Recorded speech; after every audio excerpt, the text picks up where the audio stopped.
And first, we're going to go back to Woodhaven, 1873. We're going back a ways. 1873, and we've got this really terrific map of Woodhaven. And keep it in mind, at this time, you can see where Woodhaven is. This line up here across the top is actually Jamaica Avenue. All of this is on the other side of Jamaica Avenue, and here's Atlantic Avenue, and here's what we know today as Ozone Park, and that this is all part of Woodhaven. This is all Woodhaven here.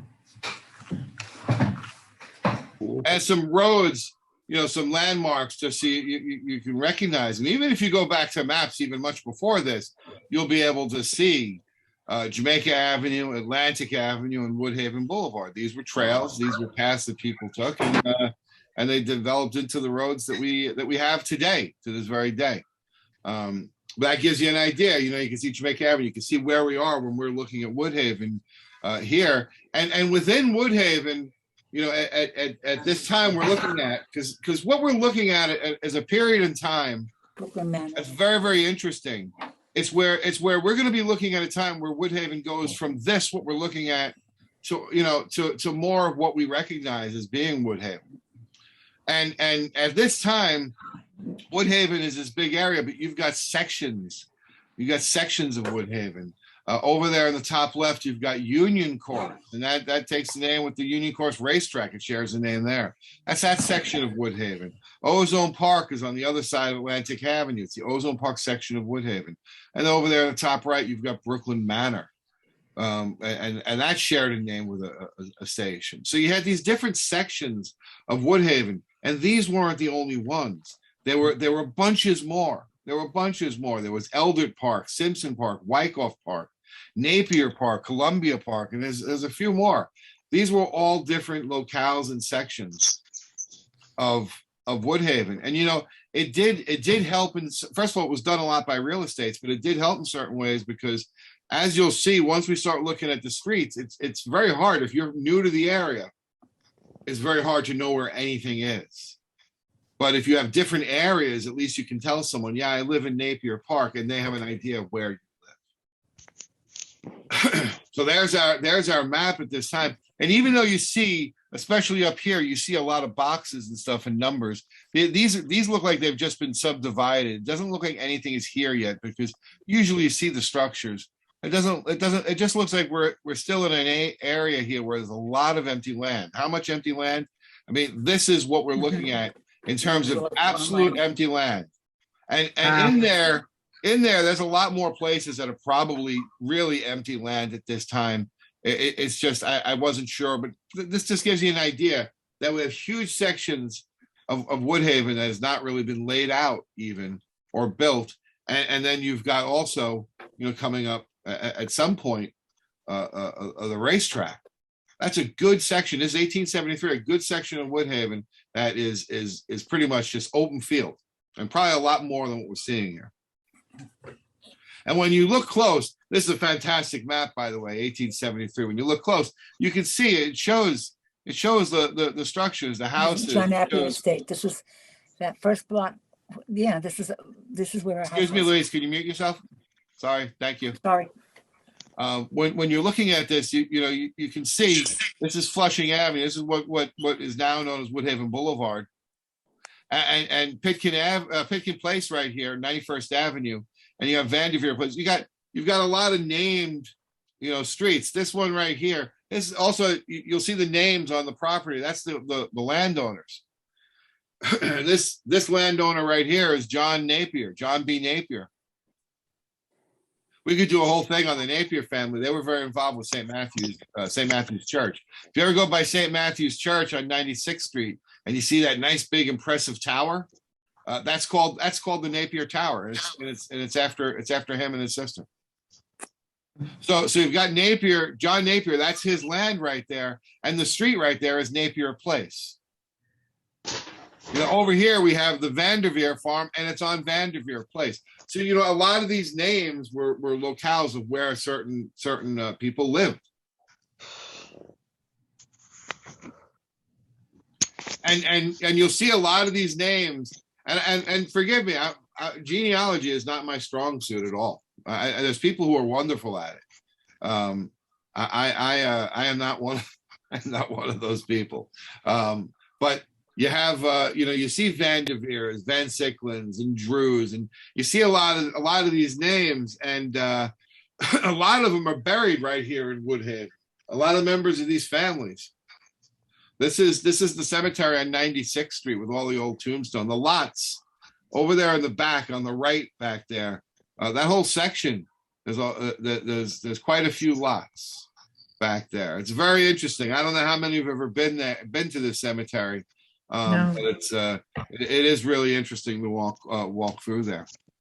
So now let's move it forward a little bit to Woodhaven 1901, and here's a real good good map, another good map showing Woodhaven in 1901. And at first glance, when you look at it, it does look a lot more populated than 1873. We've gone, 28 years since then, so it does look a lot more populated. But when you really look at it, and I spent a lot of time looking at it, there is a lot of empty land in here still, and I think it's even more than what I'm showing here. So this is a turn of century. Woodhaven still has quite a bit of empty land, and this is kind of getting into the era that we're going to look at tonight, which is a period in transition from a Woodhaven that still has some farms, still has a lot of empty land, and yet it's also rapidly developing, and with that, more and more new people are coming into the neighborhood.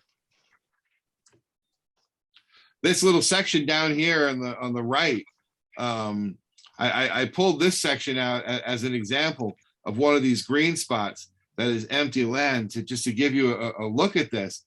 This is you recognize this. This is the factory on Atlantic Avenue. The piece at the far right and the piece at the far left are like all that's left. Everything in between is gone. And the clock tower obviously is still there. But you can see right here the snow in front of us. I love the fact that there's snow on the ground in this picture. Just how empty it looks. Everything is empty. There are no houses there. That's one of those green spots on the map down there. So we're going to take a look at 1912 here, and Woodhaven is 77 years old at this time. And construction. And there is going to be a lot of construction in Woodhaven at this time. This picture, I believe, is taken sometime. I don't think it's certainly not later than 1916, because I don't see any evidence of the elevated train along Jamaica Avenue there. So it's kind of the era we're looking in. and when you look down here, just to give you some landmarks, this is Park Lane South is running along here. And then these streets are here, 85th Street, 86th Street, 87th and 88th Street. Just to give you an idea of what you're looking at. I don't know how they took this picture up here. Maybe they were in a plane or something, but it's a nice high view of Woodhaven. In fact, this house down here, and right in the front and center of the picture. Do you guys recognize this? Yes. Yeah. First numbered house. Yeah. Who is that? That's Claudia. Claudia. How are Yes. you? Very good. Good. Very good. That is it. That's this house right here. Yes. Wow. It's funny, from the first picture, it didn't look brick. It looked like it was wood, but now, of course, there you go. And that sign has caused some controversy over the years. I am not going to bring it up right now. Oh, come on. Oh, we'll say no, because I do want to finish this by 9. Maybe at 9 o'clock, if people who want to hang around, maybe we can discuss this controversy. It's funny. Anyway, Okay. way back here in this picture, back there is Brooklyn Manor. Oh, wow. And here's a really nice brochure a woman, Judy Kramer, sent this to me. This is really nice. And it's like I said, it's in bad condition, but still there's a lot here you can see. This is Brooklyn Manor when it's being developed in this thing, and you can see it's houses in course of construction. These are Woodhaven homes. They're not finished yet. They're not lived in, but these are homes being built. And you can see, I think when you live in this neighborhood your whole life, you get an eye for the type of homes that are here. And soon as you see these houses, you kind of recognize, you kind of recognize these kinds of homes. Here's a nice picture of Brooklyn Manor. You've probably seen this one. It's been floating around the internet for years. It's a beautiful, beautiful picture. There's so much I love about it. But that's Woodhaven Boulevard right there. When Woodhaven Boulevard was just that little dirt road. Amazing, right? Amazing to think of that. And someone comes out with a camera one day and takes this picture. There's that little girl over here, standing by the sign. And the construction company on here, see where it says Brooklyn Manor? It's Engelhart Construction. Let me just go back a couple. You can see here Brooklyn Manor down here at the bottom, Engelhart Construction Company. You can even see the sign and that little thing that little girl standing next to, all right here. Here's the office where you would go in and talk to the manager about a place. Is that building? There. Oh, sorry. I'm sorry. Go ahead. Is that building still there with that unique kind of top? Yeah, this that. one right here. Yes. Yeah. As a matter of fact, there it is. Oh, there it is. That's neat. It's a beautiful house, isn't it? Yeah. Yeah. Those bricks have witnessed a lot of change. Well, yeah, it was just a couple of years ago. A bus went in right into the porch and destroyed a lot of the brickwork. They had to all replace it. Oh, really? Wow. Yeah, it was on the news and everything. TV. I don't remember that. Yeah. Wow. That's one block up from Jamaica Avenue. Right, 86th Drive. Hi, Ann. Yeah. I lived on that block for our family lived there for 19 years. 86th Drive. Nice quiet block. Brooklyn Manor. There you got a little close up on that. The wee girl standing there, immortalized in our presentation. I don't know how many times I've seen her. Yeah. Here we go. Rare views from.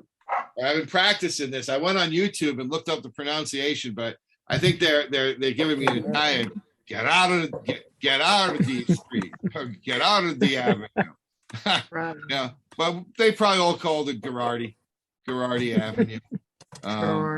Girardi, which is a surname, and it could also, they believe, have come from Gerald or Gerard Avenue, and it's 90th Street, and these are pictures that were donated to the Historical Society, and these pictures were taken 1912, 1913.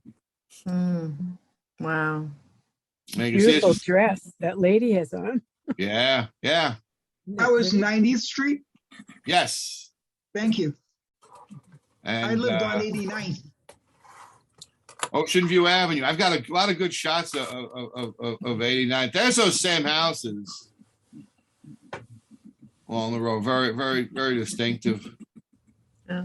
They look better in the original form. Yeah. The open porches. Yeah. Yeah, listen, the open porches, the open skies, no wires, no trees. Really, look at back here. Well, you can't really see over to the left there, One but tree. the sky's wide open, Yeah. A lot of sunlight.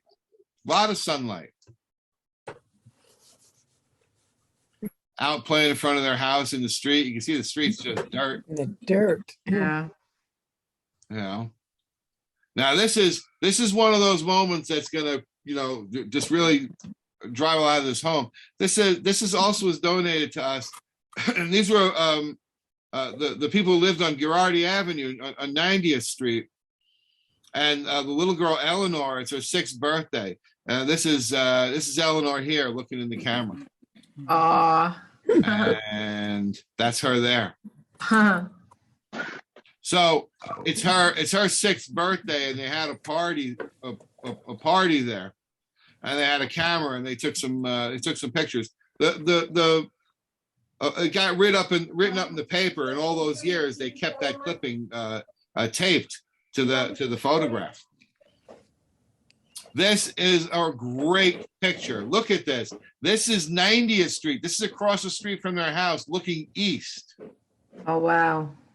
Wow. Wow. Back there, That dress, too. I'm gonna assume is 91st Street. Over this way. Our house would have been here on 91st Street around this time. I don't know, but this to me, this is amazing. You can just see how open it still was.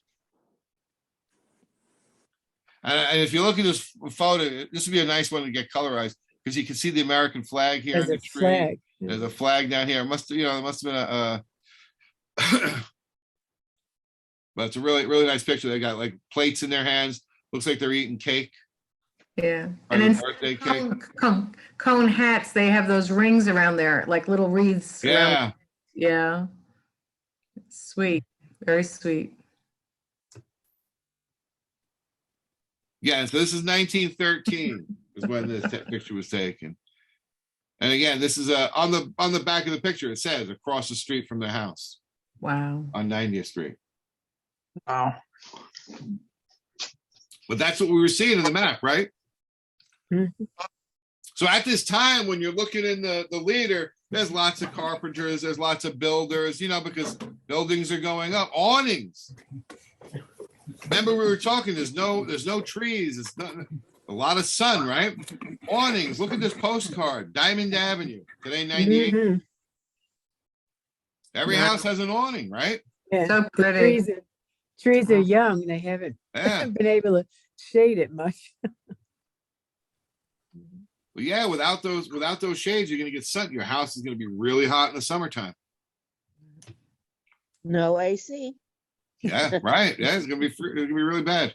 So there's our there's our area. And when they talk here, you'll see this. There's all sorts of articles in the paper. We'll erect 15 houses here, 22 over there, 18 over here. This one here talks about houses going up on Vanderveer Street. Remember, we saw Vanderveer Street before. That was Vanderveer Street that they turned into 96th Street. There was another Vanderveer Avenue in Woodhaven. That one was 79th Street later on. That's why they had to get rid of that system. There were too many streets with the same name.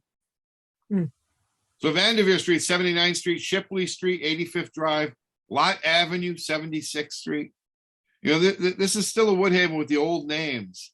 And this is where all this is being built. These houses, 15 here, they're talking about 6 in one place, 9 in another, over on this end of Woodhaven, over in Union Course. Another great great photograph here, a postcard of the Union Course Van Company. Mm. I Drew think Avenue and Grand Street, 88th Avenue and 75th Street, Union Course, Long Island. Remember, I told you these parts of the neighborhood. The different parts. It was Union Course. It wasn't Woodhaven. Union Course was part of Woodhaven. And this is Peter Soul, who's the proprietor to this. And I found plenty of ads from him, mostly later on. You can tell it's later on because the modern address, 7504 88th Avenue. Corner 75th Street, but it's the same guy, Union Course Van Company. Local long distance, licensed piano movers. That's important in those days. A lot of people had pianos. Real estate news every week in the leader. Pages full of this. New buildings going up. Conveyances, people transferring property or homes to each other, selling homes, buying. It is a boom here in Woodhaven. There's just so much buying going on. So many people coming in. So many people coming into the neighborhood. Are these first-time residents of New York? Many of them, yeah, absolutely. Many of them. We've had a lot of immigrants coming here to Woodhaven over the year. Lots of them. But a lot of them were people that were coming out from the city and coming from other parts of the country. It's people were moving where the jobs were too. that was a You see pretty. a lot of real estate lot of real estate ads here, a lot of real people coming in and getting involved in real estate. A lot of money changing hands here in Woodhaven. So that brings a lot of other businesses in because a lot of things, there can be a lot of needs. This was an interesting ad. What really jumped out at me at this one was the name of the bottom, which I had not seen before, was Brooklyn Hills. Hmm. And I said, "Oh, that's a good one. I hadn't. That one had never triggered in my head before." And did a little bit of research and found out that the Long Island Railroad Station had a Brooklyn Hills station up by Myrtle Avenue, and that's where that station would have been. What it looks like pretty much today. Grab that picture off of Wikipedia. I didn't go down there and take that picture. And but this station actually closed in 1911, and it was replaced by the Brooklyn Manor Station on Jamaica Avenue. But this was originally a station, Brooklyn Hills Station, and down here, the Brooklyn Hills School on 102nd Street. This was known for many years as the Brooklyn Hills School. Nowadays, it's known as the Jacqueline Kennedy Onassis School.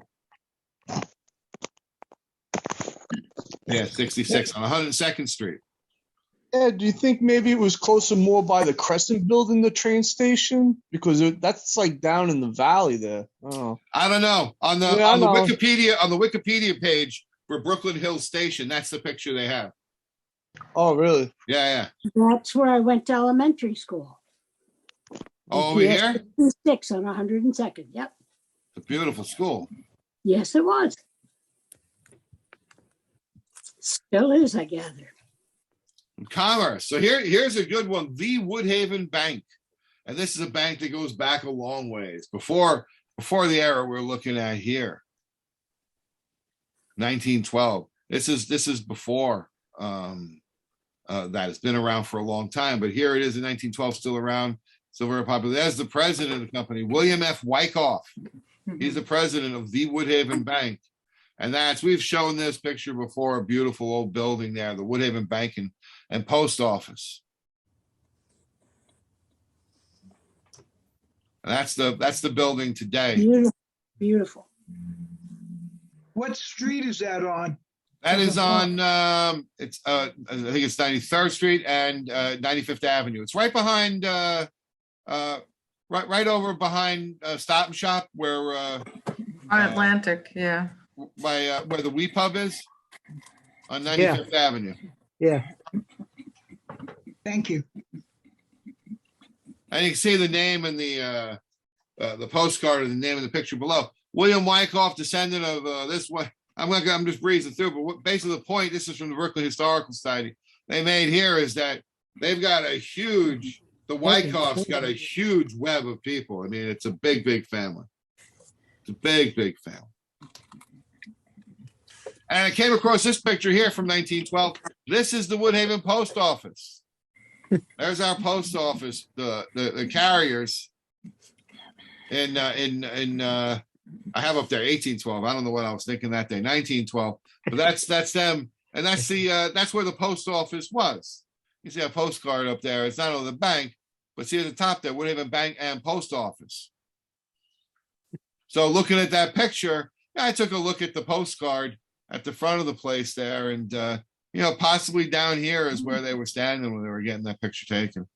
It's hard to tell. It's not a great quality picture, even though you can tell it's a nice. Looks like a nice building. Bank of Long Island, so banks are starting to crop up. Again, there's a lot of money. People want to build. There's the Bank of Long Island. And this was a building that popped up, did a lot of business, but didn't last long. Around 1924, it was torn down and it was replaced by this bank building, which you're all familiar with. Yes. At Forest Parkway, Woodhaven Boulevard. It's amazing to think that here's the original building. It got knocked down, and the building that replaced it is almost 100 years old. Wow. Wow. The things we take for granted.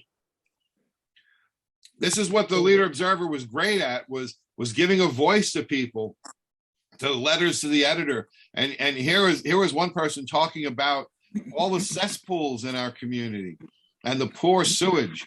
And some of these cesspools, this is going to get a little gross here, but are pretty well filled.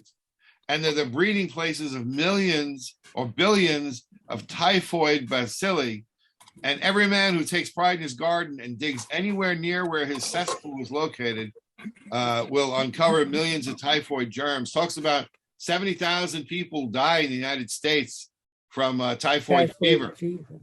And this poor hygiene because of the lack of sewers is what's causing this. And in here, there's an important sentence down at the bottom, as the assessment for sewers can be paid over a term of 10 years. See, in those days, things were done by assessment. They would look at the homeowners around here and say, okay, you want a sewer. It's going to cost you X number of dollars over the course of so many years. So, the people had to have a say in whether they were going to pay for these things. And some of these things became contentious, but eventually, through a lot of pushing by the Lead Observer and from the community, they started building sewers. Thank God, right? Yeah. I mean, but you don't think of this, but this is at an era now. All of a sudden, it's starting to develop, and people are starting to say, "Hey, these are the things we need," because it's very dangerous. Here's sidewalks, talking about sidewalks in Brooklyn Manor, saying that they're unpassable. And down here it says, you can write in and ask for it. We're all supportive of it as long as it won't cost more than $2,000. Again, so they're very conscious of what something's gonna cost there, because it's gonna come out of their pockets. It's an era where you have not only horses but horse thieves still in Woodhaven. And at the same time, you've got an auto school. You can buy an automobile. They're starting to sell parts. Even though this driving lamp down here at the bottom, it's kind of neat. It's a lamp that could be used for the cars, but there it is also being used on one of the horse carriages. Definitely a real interesting period of transition as the new is coming in and the old is going to start vanishing. These pictures are not from Woodhaven. I just grabbed them as examples. But the one big news here is because there's a lot of complaints about the dusty streets. In the summertime, all the dust is blowing up over everyone's houses, their clothes, everything. So also they got muddy, and here's what communities are starting to do. Asphaltic oil, as we know today, as asphalt. They're laying it down and they're paving roads. They're paving roads. You got some people here that are really looking forward to the L train being built along Jamaica Avenue. And you got other people that say they want a subway. And, the one estimate was, and you can see here, it's alluded to up here on the left there at this time, was that the subway wouldn't be finished until 1932, whereas the elevated train would be a whole lot quicker. I grant you it would have been a whole lot quicker, but there were people that would said it would have been no sooner. It was a big controversy for many years, but most of the residents did want the subway. And in the end, the city told us that we were going to have an elevated train or walk. So the elevated train went up. Ka-chunk, ka-chunk. There it is coming here. This is Forest Parkway there. A great picture of the L train being put up here. That Geordie's joint on the corner, Ed? No, that's actually on the corner there that we can see over here is still the old Bank of Long Island that I showed you before. Oh, okay. Oh, right, I'm on the wrong corner. Sorry. Yeah, it's okay.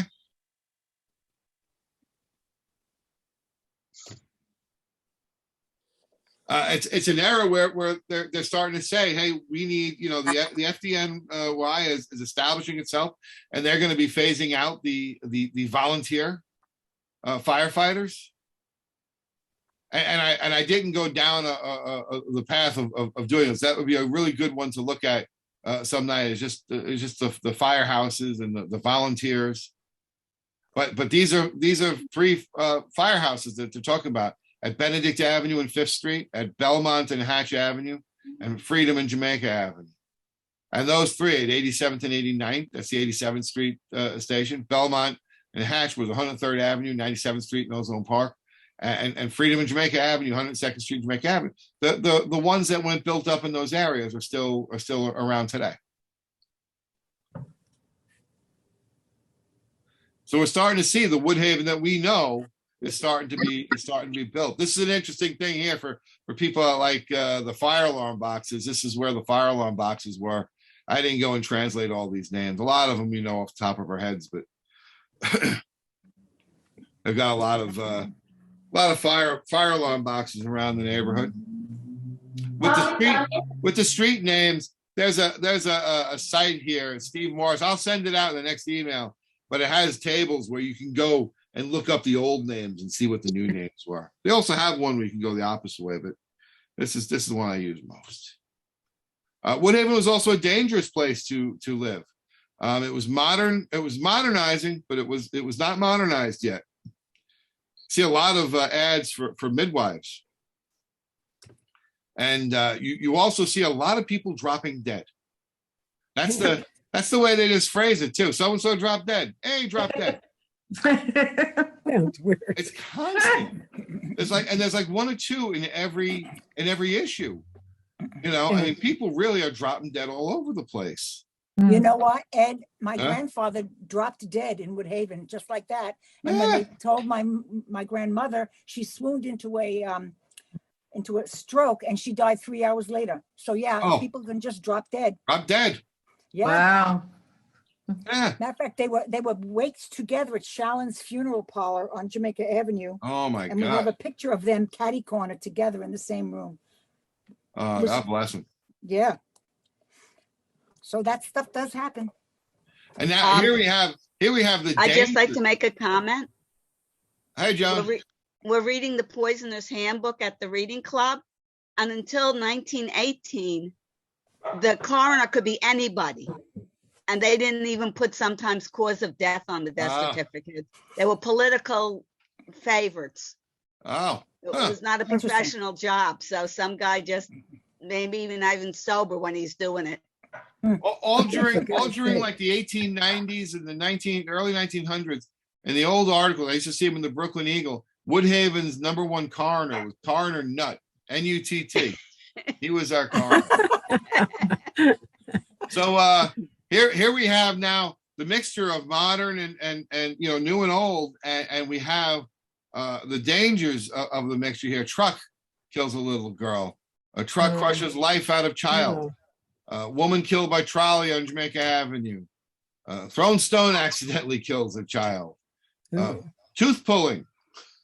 What? A tooth pulled death. Blood poisoning. Someone took carbolic acid by mistake.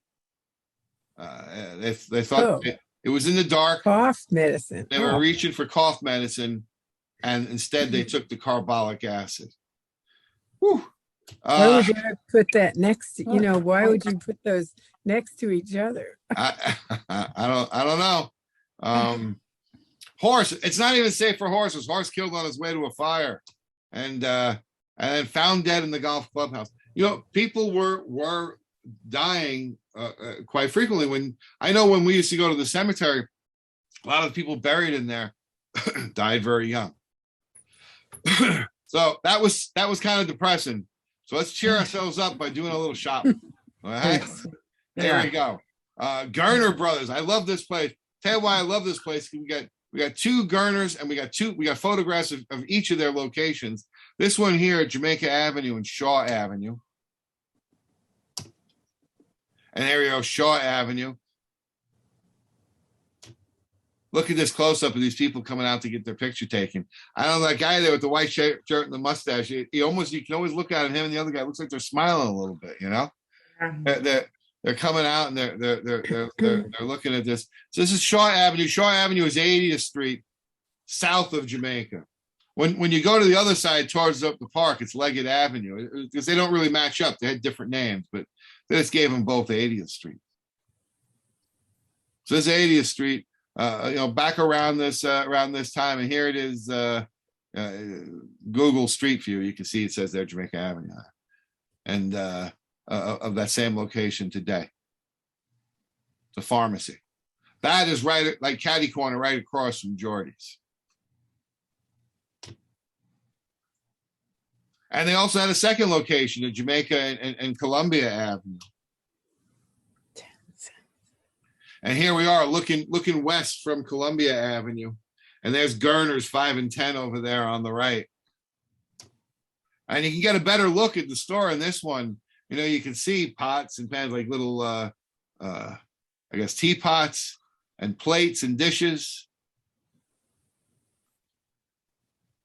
There are all sorts of goods in there. So that's their 2 locations, and we have photographs of them. This one here, Columbia Avenue, is 91st Street. So we're at 91st Street and Jamaica Avenue, looking west, looking towards Brooklyn. And here we are today.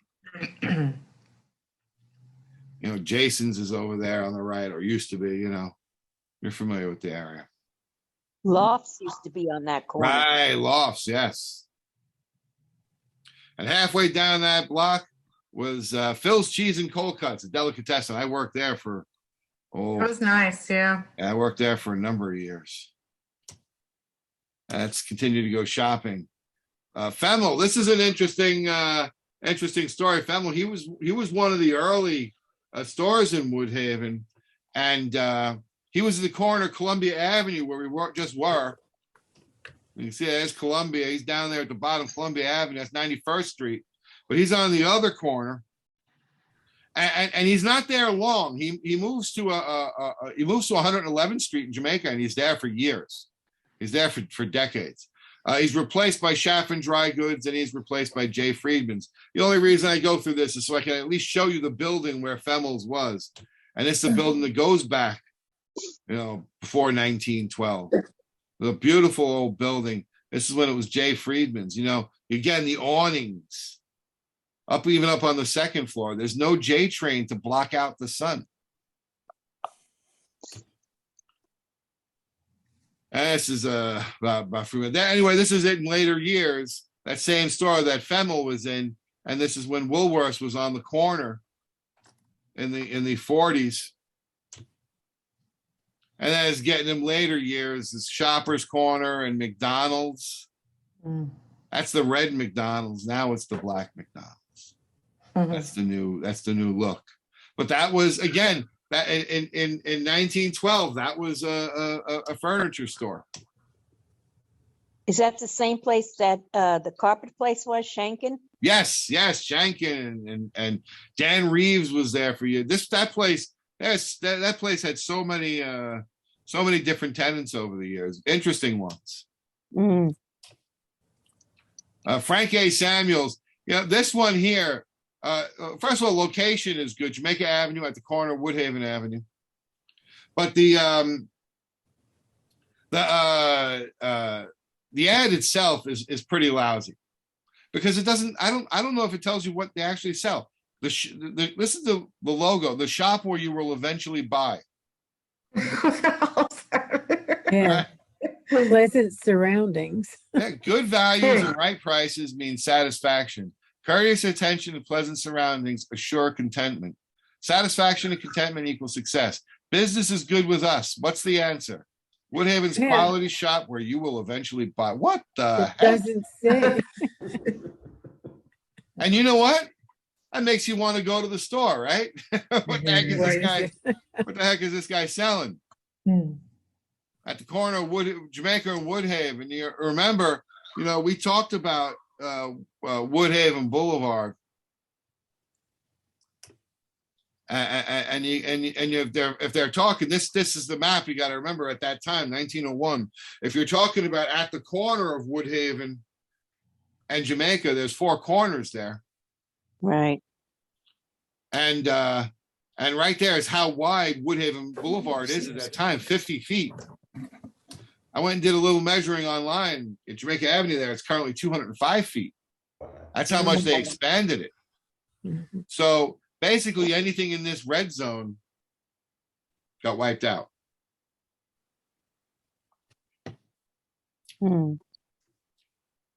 including the two stores that used to be at that corner there. I actually do have photographs of what was at both of those corners.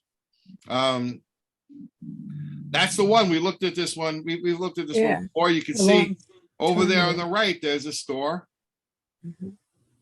It looks from here to be like ladies' mannequins in the Yeah. window there. At least that's what I'm seeing. I don't know if that's, Yeah, Yeah. that's what it looks Yeah. like. that could be like a Rorschach test, right? Asking people what they see. Hey, Ed, do you think they spared the building on the left because they bought all the awnings? Yeah, look at that, right? Look at those. Look how many awnings there. Beautiful. Beautiful. And that house, that was the one we were just looking at. Remember in the Brooklyn Manor Oh, photo? yeah. There it is there. They used to do this weird thing with these photos. They used to cut out the sky and they didn't really do a great job about it, see? But Oh, yeah. in any event, that's one store there. I don't know if that's Frank Samuel's. And then this is another one that was at the corner of Woodhaven and Jamaica. And this got blown away. You know, this is way over here would be where Columbia Bank is now. This was this corner here. I see a George Muller in here. That doesn't mean anything because I don't know what year this was taken. But it could have been Frank Samuels could have been in either one of those things, but it doesn't really matter because he wasn't around for long. Frank Samuels. Easter's coming. We are showing an unusual, pretty assortment of lady white batiste shirtwaists. Oh. Also a fine line of high-grade shirtings and cravats for men. I have no idea what a What is cravat that? is. I've never worn a cravat. What I is still that? think that the shirtwaist dresses was the prettiest silhouette for females of all time. All right, well, that looks to me the kind of store that if I was looking to buy some of that stuff and Yeah. I needed a cravat, I might go What in is there. That's, I get to isn't see that you, the Ed. thing that men wore around their neck instead Yeah. of a Like tie? a scarf. Yeah. It was Oh, like yeah? a scarf. Hey, Yeah. anybody remember the song "You're So Vain"? Yeah. Yes. Probably Jimmy silent. Quens, cravat, Yeah. your Learjet and cravats. Ah, okay. It's in the Cravats song. I like wish a I could top. think of her name. Well, there we go. So yeah, cravats for men at Woodhaven's Quality Furnishing Shop. So that might be it. You know what? I'm gonna suppose it could be. But by May 1915, not so good. He's bankrupt. He's bankrupt.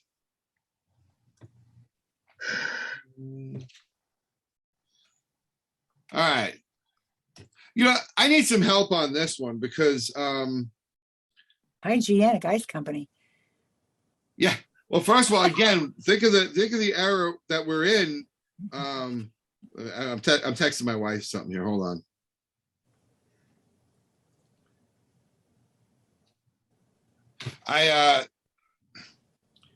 You look at how dangerous things for them to actually say, hey, you know what?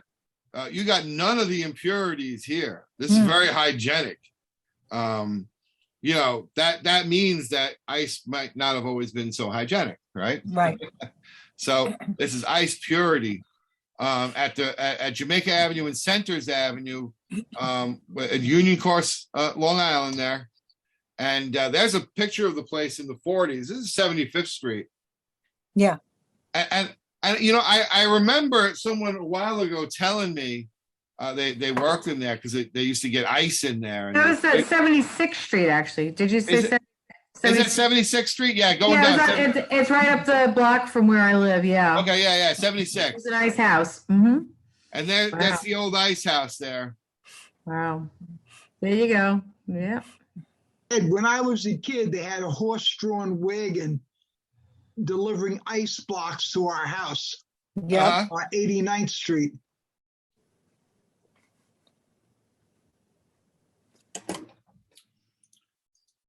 Yeah, I remember hearing from people who worked in there, and it was a big deal, that place.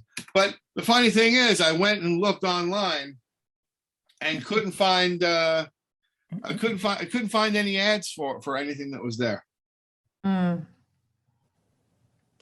All right, let's see. This is a nice article right here about a party at a party at Pops. Now, did that become Ralph Pop's place on 86th and Jamaica Avenue? That's indeed the That's place. it. That's the same place.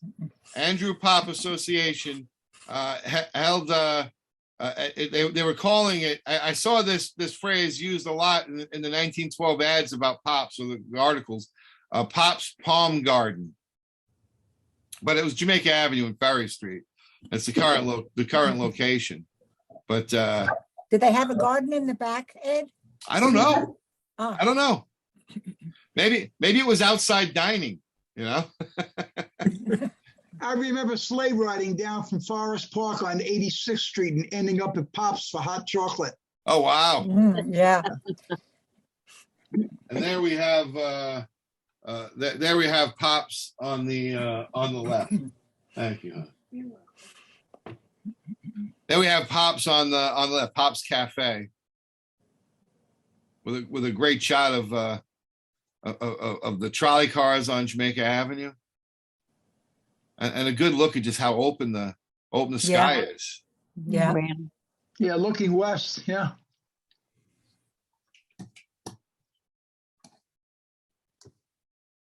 And here we are. Here we are today. I don't have this in here, but if you go there, everyone really kind of seen this a million times, and look up at Pops.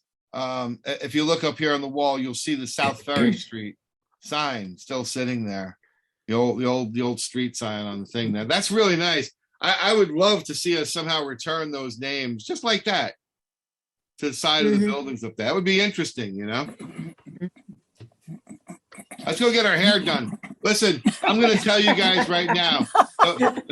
Those of you that that are going to go drop off for the State of the Union, I am recording this, and I will get it out for you. But any idea of me ending my 9, I think is left the station. You're not going to make it. So Okay. you know, drop off when you want to drop off. My feelings won't be hurt. You know. Ed, this has been fascinating. Thank you so very much. But I'm gonna go watch the State of the Union. Absolutely. I'll look forward to your tape. Still Me got too. about 7 minutes to go. We have a few minutes. Yeah. So let's Okay, get our hair done. This is an interesting one because this is an old one that lasted a long time, and probably a lot of people would make a big deal of it. This is what beautiful hair, you know. And this is the Woodhaven Hair Emporium. Again, 1912, 1203 Jamaica Avenue, near Benedict Avenue, 87th Street. And there we go there, Benedict Avenue. Once you start getting the names, it can be easy for the people who lived here all these years. They know what street to go to. Hey, Benedict Avenue, I'll meet you there, you know, but we'd be lost. Anyway, that's one thing to pay attention to. But look at this. Madame Weiss. Madame Legrand Weiss. How many of you guys remember Madame Weiss? No. Yeah, it's amazing. This is a place that was around a long time. So here we go. This is an ad from the 1956 Leader Observer. Madame Weiss Beauty Salon. Same place. Same place. 1956. So that's from 1912 to 1956. Here's the picture from 1940. Oh, yeah, I see. Madame Weiss Beauty Salon, established 1910. I was right next to Rooney's, the lawyer. Wow. Yes. There's the marble. Wow. Madame Weiss Beauty Salon, established 1910. I love that. I Wow. love those signs. 1971, Madame Weiss. They don't do the MME anymore. See, they spell it out. By 73, they gave her an extra E at the end. She was Madame Weiss, right? Thank goodness. And here's actually an ad that I have of Madame Weiss that was in my my PS 60 graduating thing. They bought like an ad in this. So it's 1976, Madame Weiss, still with the MMA. In the 80s, this was John's hairstyling. I got my haircut there a bunch of times. Yeah. And it's remained that, you know, that kind of I guess you call genre. Here's hair, nails, and skincare for men and women. This was about 10 years ago, and then changed to Jessica Beauty Island. You can see the front there, the blue. It's not like the nice marble that Madame Weiss had, but when Johns took it over by that time, that's what it was looking like. And it still looks that way, you know, pretty much today. Here it is recently. Mhm. There's Rooney and the clock. Oh, And yeah. now it's a nail salon, Oh, really? you know. And look at this, look at the sign up there, empty up here. Mhm. That's sad. That's sad. Anyway, yeah. So Madame Weiss around for a long time, at least into almost the 80s. So, you know, 65, 68 years. That's a long time for a store that many people don't really remember. Here's another one of Jamaica Avenue's earliest business, Charles Douglas, the Parkway florist and seedsman. They had articles from him telling you how to plant this and how to plant that, and you know, a lot of the stuff he was there in the beginning. In some of the advertisements in the articles, they say he was one of Jamaica Avenue's first businesses, Charles Douglas. And you know, with a lot of farms around, he probably had a good business going, a good supply for them. And he was around for around 1912. He was advertising 20 cents. all over this, right? Christmas trees, 20 cents. 20 cents. Oh, my goodness. Oh my goodness. And there he is, the Parkway florist and seedsman. The reason I boxed this out is the Parkway florist, because his business, he ends up selling his business. There it is, the Parkway florist. But down at the bottom, it's two of the men that worked for him that bought his business, Mr. Anderson and Mr. Carlson. Mm. And many of you know Mr. Carlson there, who was a florist on Jamaica Avenue for many years. He bought the other guy out, Anderson. He bought him out. And you can see here it says, till 20 years ago, with Carl Anderson, they purchased the business of Charles F. Douglas, florist of Woodhaven. And then finally he went his own way. And Carlson's was around for years. Here it is in the 40s.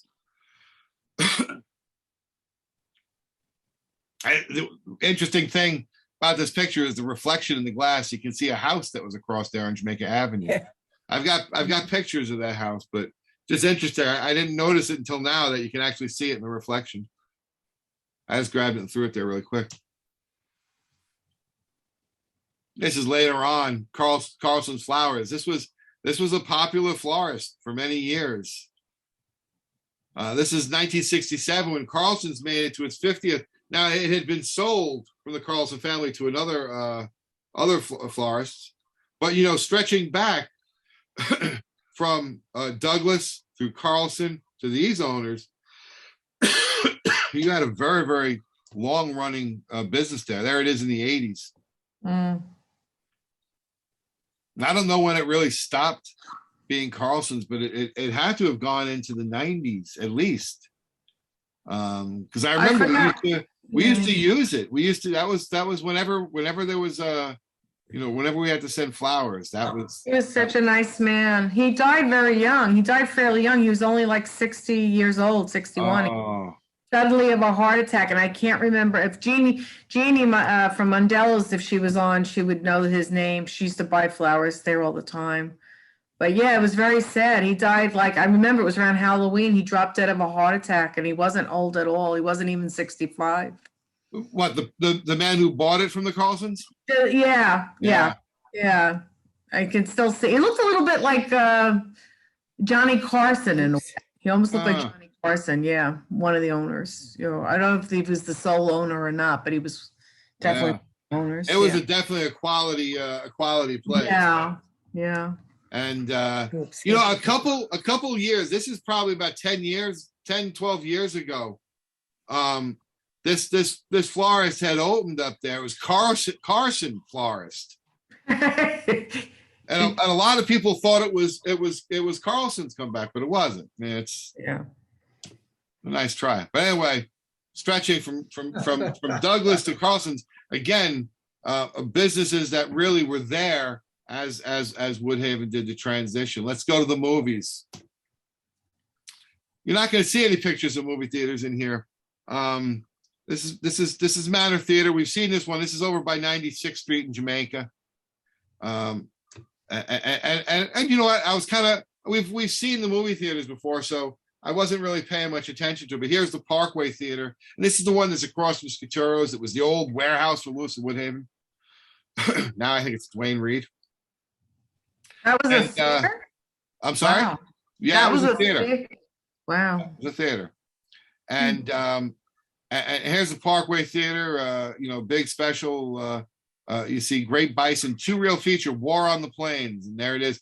This place here advertised that they could on nice nights they would be outside, and on rainy nights they could be, or cold nights they could be inside. Is that the Haven? No. This is across from Scuturo's. What's Dwayne Reed now? So that the old Lewis and Woodhaven warehouse, across the street from Lewis and Woodhaven. Thank you. But that was the Parkway Theater, and in looking through this, I came across this article here, and then I started seeing this name, and it blew me away because it's a completely different theater. I'd never seen this name, Woodhaven Academy. And it says here, the crowd of pleased patrons may be seen coming out every evening. This proves that good moving pictures are patronized in this locality. So we have now an address and a name of a new theater, and we start seeing advertisements for it. There it is on the left, Woodhaven Academy, 1344 Jamaica Avenue. Our motto: the public be pleased. And you see there, see our acting pictures on the daylight screen. 5 of the latest reels of pictures, 5 at every performance. Over on the right here, Seamus O'Brien underneath, big 2-reel attractions. There's the Woodhaven Academy over there again. You know, you'll notice in a lot of these, they talk about the movies in terms of reels. This one here, Margrave's Daughters, beautiful hand color, 2-reel feature film. They talk about them in reels because that was how they showed movies in those days. And by telling someone how many reels a movie had, you kind of had an idea how long it was going to be. And 2 reels were the standard for a long time. They didn't think people would have the interest to go and sit and watch anything for too long, one continuous story. If you're ever interested in learning about the beginning of the film industry, this is a great book for it. Harold Robbins' The Dream Merchants. And it talks about a young guy who goes to Hollywood and builds a great film studio. The first half of that book is all about the early days. These guys here that we're seeing that start these theaters, you know, I don't know if you call them Nickelodeons or what, but some of them were in tents, and they had the projectors and the screens, and they just brought people in and showed them movies. It's a very, very good book. The second half of the book is a lot different than the first, because the second half does a lot of sex. So I'm going to put this one down as rated R. You're going to need to be careful reading that one. A lot of. And sex. as an insert here, I believe a reel is 15 minutes. 15 minutes. Okay, yeah. So you got to get an idea that movies are short in those times. So it's Woodhaven Academy. Here we go. On this night here, they have Captain Meehan, ex-Chief Master at Arms, U.S. Navy, will deliver a lecture with pictures taken on the spot during the Spanish and American War. A lecture with pictures. It's a good idea. That's at the Woodhaven Academy. So it wasn't just movies. Here they actually had a guest coming in and giving the story of the Spanish-American War.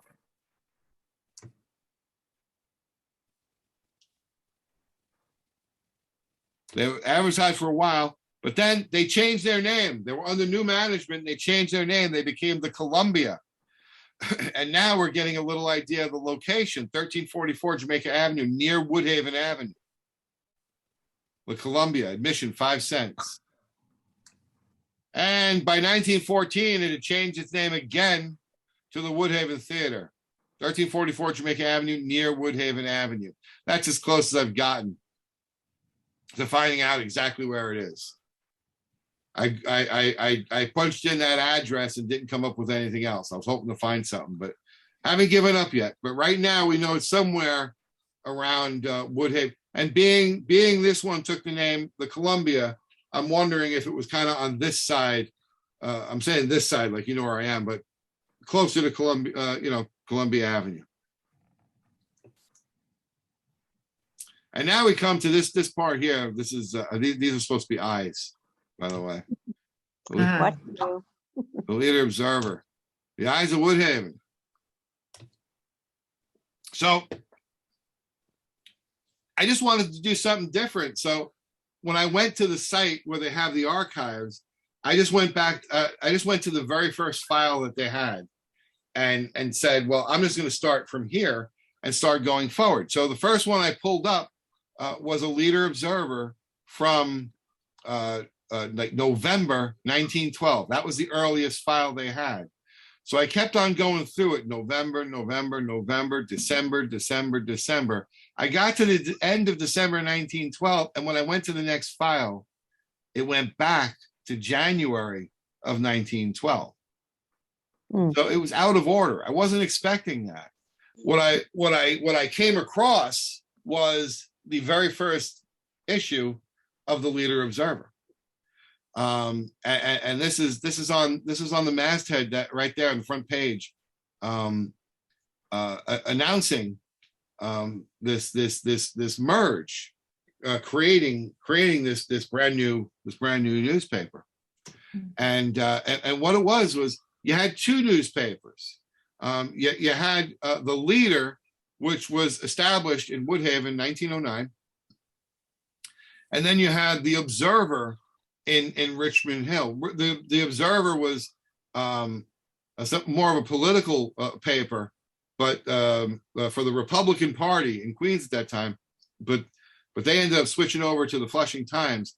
So the Observer was only around a couple of years, and then it was in 1912 that says here, the public will be pleased to receive with this issue two papers in one, the Leader and the Observer.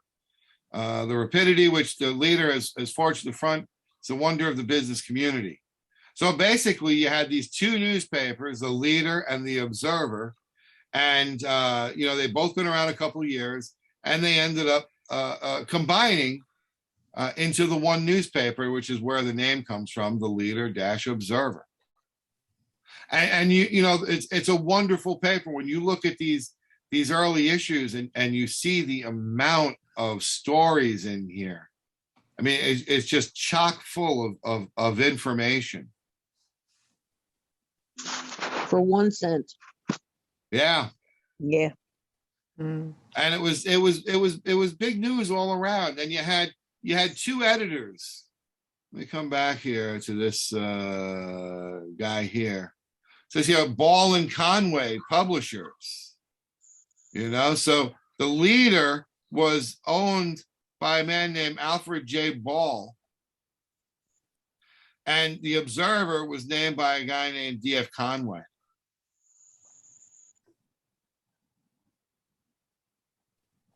And again, there's all sorts of great stories in here. A lot of terrible stories, what happens to people as well. There was actually, for the first time, I came across a story that was so bad, I didn't include it in a presentation because it was terrible. This story over here, blind woman regained sight, was actually pretty good because this lady was living in a house and she wasn't paying rent, and the people wouldn't kick her out because she said she was blind. And then when they threw her out, no sooner did they throw her out into the street, she suddenly regained her eyesight. And she was saying to her husband, "Oh my God, I can see you. I can see you. My eyesight's returned." Lot of real interesting news, really crazy news. And the Leader Observer was there, but they were also there to advocate on behalf of the community and give everyone their voice. This is a rare one. This one popped up. This is one of the few that I've seen this way. Compared to the Leader Observer, where it's all in capital letters, very big looking, upper lower, it doesn't have the same authority, I don't think. They tried it. Looks like they tried it out once, and that was it. Not as dynamic. No, absolutely not. And you can see there the location, circulating East New York, Cypress Hills, Union Course, Woodhaven, Brooklyn Manor, Ozone Park, Richmond Hill and vicinity. It's a big area that they cover. So in a lot of these early papers, you get a lot of articles from Brooklyn and Richmond Hill and stuff. But over the years, when the leader Ball, when he eventually had the newspaper to himself, and they set up headquarters in Woodhaven, well, then it really became more of a Woodhaven centric paper. But it's got a tremendous wealth of information in here to find out about people and find some interesting story. Here they are, right top center, middle, sewers. This became their signature issue in 1912. That's where that goofy header up there comes from, I think. They also, it was a good newspaper in that they serialized novels. You know, so if you liked reading, there was reading material. It was a good paper. And this book here, you could look it up. Actually, I looked it up, and it's available like in one of these free libraries online. The book, I don't know what it's about, but The Goose Girl. Leaders are Ball and Conway publishers. It looks like, from what I can see, they originally were publishing in quite possibly someplace in Richmond. The Leader Observer, where we know where it was originally across the street when they finally established themselves as Leader Observer. This is a little comment they make here. This is March 7th, 1912, and down at the bottom, they had little jokes that they would make in here, and they're talking about the White Star Line and how all of their ships end in the letters IC, Titanic, Oceanic, and everything. And they made a joke that they should come up with one called Seasick, because that ends in IC or something. It was just making a joke and puts us where we are in history. The Titanic hasn't sailed yet. Here's the Leader Observer building, and it's an impressive looking building. Mm-hmm. And there's Mr. Ball here in 1971 when he had passed away. He was an interesting guy. He was born in London, and his family came here and settled in Brooklyn. And his father was a printer, so he went into the printing business. You know, and he was looking to make a buck. But what he ended up finding was a real life. He was very, very involved. And then when he sold the paper and went off into retirement, he was very involved in philanthropy and a lot of charities, and kept himself busy right up until the end of his life. He was quite a character. There he is, Alfred J. Ball. Mm-hmm. And this is one of my favorite, like, old little photos there, the famous black walnut. This is at the corner, an old picture at the corner of Woodhaven Boulevard and Jamaica Avenue. Again, look how empty. The picture of that sitting at the corner of Woodhaven Boulevard, Jamaica Avenue. We're definitely in this period of transition. This famous black walnut, there's a caption here that ran in the 30s. This tree was many years a landmark of Woodhaven. It stood at the corner of the old Dominicus Vanderveer farm. Alfred J. Ball, editor of the Leader Observer, has a pen made from the wood of this tree by Harry Borum. I really love that little notion that tree, when it came down, he got a pen made out of it. Mm-hmm. An important figure in Woodhaven's history. That went on once they moved out of Woodhaven.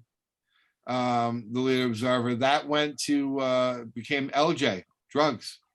Mm-hmm. Matter of fact, if you look at the two buildings, you can see the columns around LJ's and the Leader there, if you compare them. And today it's a meat market, and you can still see the columns when you look at it. And as a matter of fact, you can, if you look up there, you'll be happy to see the Leader Observer still up there, just as it was in the old days. It looks much taller in the older picture. It looks right, because it's got that extra bit up top, you know. Yeah. Leader Observer, the building may no longer be located here in Woodhaven, but the paper is still published. It's still published every week. I have been honored to write a weekly column for I guess about 10 years now, maybe more. I don't know. That's my picture that I chose. So cute. Because you know what, when I walk around the streets of this neighborhood, I still feel young. I still feel because I grew up here. I still see a lot of the things that I remember. But me and my friend Robbie Cordero used to fight to put our feet in these little cement footprints over by 98th Street. We were waiting for the bus, and those little footprints in the cement were there. They weren't our footprints. Someone else put them there. For some reason, we used to fight who could stand there with his foot in the footprint. It became very important. And even when I was in my late 20s, I would pass by and I would see those little footprints. You know, it's just. I've been very blessed to write for this paper. And we got one last thing here. Wanted to work Titanic in here. There was some news coverage of the Titanic in the Leader Observer. Mostly this woman here, Mrs. F.J. Swift. Now, she did not live in Woodhaven. From what I could see here, I think she lived in Flushing, but she had many friends here in Woodhaven. They were all very worried about it because she was on the ship. And then she gave an interview to the Leader Observer. And it's a really interesting read. But about her, Mrs. Fred Joel Swift. And if you look her up, if you look Titanic and Swift, you'll see about her. A couple of years ago, her house that she built it after the Titanic sank. Her house went on the market and sold for a lot of money, and it was a big deal because it was a Titanic survivor. But she, according to the stories, she says here she left about half an hour before the ship sank, and she was one of the people who rode consecutive for 5 hours before the rowboat was picked up by the Carpathia. And many people spoke very, very highly of her, but somehow the leader nabbed an interview with her. All right, I hope you guys have all been paying attention. Okay. Because we're going to have a pop quiz here real quick. Those who want to participate, take your mute off. And there is no rules here. You just shout out your answer. As soon as you know the answer, you shout it out. Okay. You don't have to wait for me to finish reading. What's the name of the Irish priest they named a triangle after? Lynch. All right, very good. Very good. Mm-hmm. What street did Girardi Avenue become? 91st? 90th. There we go. 90th Street. 90th Street. 90th, okay. Question 3. If you live near the old racetrack, what section of Woodhaven did you live in? Union Course. There we go. Yeah. Oh, shit. Question 4. What was the name of the president of the Woodhaven Bank? Wyckoff. What about first name? There's a lot of them. There's a lot of Wyckoffs. I'll give it to you. William F. Wyckoff. But just so you know, it's not like Jeopardy where you can just say the last name sometimes. You could walk into a room and say, hey, Wyckoff. I think 19 guys had turned around in those days. What was the name of the Leader Observer's publisher? Ball. What is? There he is. Alfred Ball. Alfred Ball. You did very well. You did very, very well. Thank you. Thank you.